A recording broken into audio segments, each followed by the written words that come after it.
জুলাই হত্যাযজ্ঞে মানবতাবিরোধী অপরাধ মামলায় ওবায়দুল কাদের ও সাবেক মন্ত্রী প্রতিমন্ত্রী সহ ৪১ জনের বিরুদ্ধে ৯ ফেব্রুয়ারির মধ্যে তদন্ত প্রতিবেদন জমা দিতে প্রসিকিউশনকে নির্দেশ দিয়েছেন ট্রাইব্যুনাল। এদিকে নিঃশর্ত ক্ষমা চাওয়ায় আদালত অবমাননার অভিযোগ থেকে বিএনপি নেতা অ্যাডভোকেট ফজলুর রহমানকে অব্যাহতি দিয়েছেন আন্তর্জাতিক অপরাধ ট্রাইব্যুনাল। বিচারপতি গোলাম মর্তুজা মজুমদারের নেতৃত্বাধীন ৩ সদস্যের ট্রাইব্যুনাল একে আজ সশরীরে হাজির হয়ে নিঃশর্ত ক্ষমা চান তিনি। মেজবা রহমানের report.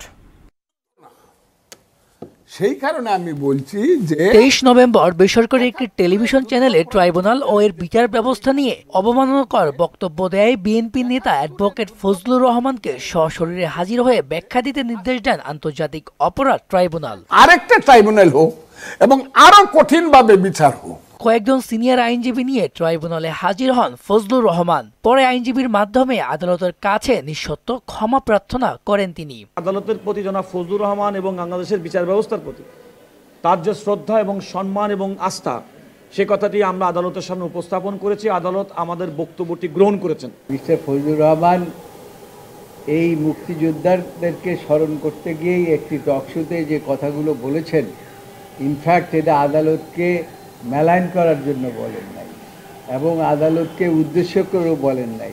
Chief prosecutor Tajul Islam জানান, আদালত নিয়ে কথা বলার ক্ষেত্রে সকলকে সতর্ক থাকা প্রয়োজন। ভবিষ্যতে আদালতের ব্যাপারে বা এই ট্রাইব্যুনালের ব্যাপারে কোনো কমেন্ট করার জন্য ব্যাপারে যে কেউ যেন সাবধান থাকেন এবং যে কেউ যাতে এই ধরনের কথাবার্তা না বলেন, এটা সবার জন্য একটা বার্তা।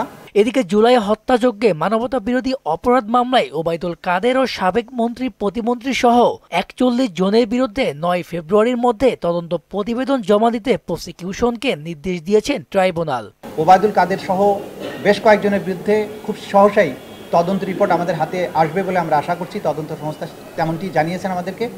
এভাবে ক্রমান্বয়ে বাকি সবার বিরুদ্ধেই তদন্ত রিপোর্ট এসে যাবে এবং আনুষ্ঠানিক বিচারের যাত্রাটা তাদের ব্যাপারেও চলতে থাকবে। এছাড়া কুষ্টিয়ায় ৬ জনকে হত্যা মামলায় মাহবুব উল আলম হানিফ সহ ৪ জনের বিরুদ্ধে ক্যামেরা ট্রায়ালে প্রথম দিনের সাক্ষ্য গ্রহণ শেষ করেছে ট্রাইব্যুনাল ২।